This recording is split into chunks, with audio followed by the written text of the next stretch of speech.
And welcome to our fourth Kotlin tutorial. In this tutorial I'll be teaching you guys the basic structure or the basic syntax of Kotlin program.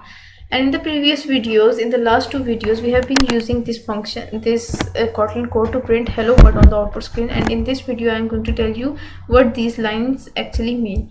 So now first of all, in the Kotlin program we have the main function. So the main function is from where the execution of the program starts.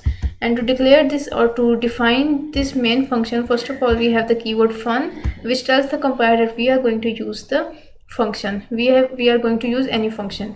And then we have the keyword main, which tells the compiler that this is a main function, and inside the main function we have some arguments. We have only one argument, and for this argument we have the keyword args, and then we have an array of string. And in this type of argument or this array of string will be discussed in the later tutorials.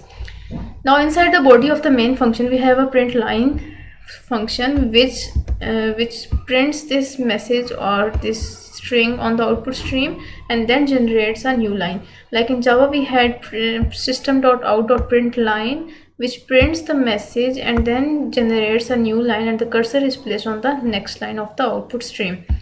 Now in Java we had system.out.println, and this function, if you want to, so now first of all this println function is calling the system.out.println function implicitly, and if you want to see this you can place the cursor on this println function and then click on navigate, and then we have declaration, or you can press the combination Control plus P, and then we have this console.kt, and here we have system.out. so this function println, the inline function println, calls the system.println function actually.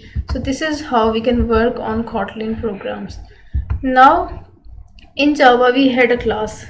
Before this main function or before any function we had a class, but this is not the case with Kotlin, and Kotlin creates the class itself. For example, this function has also some class, and if you want to see that class, click on run and then go to edit configurations, and here we have the main class, which is hello kt. So hello is the name of our class, hello is the name of the class, and kt is the extension which is used here.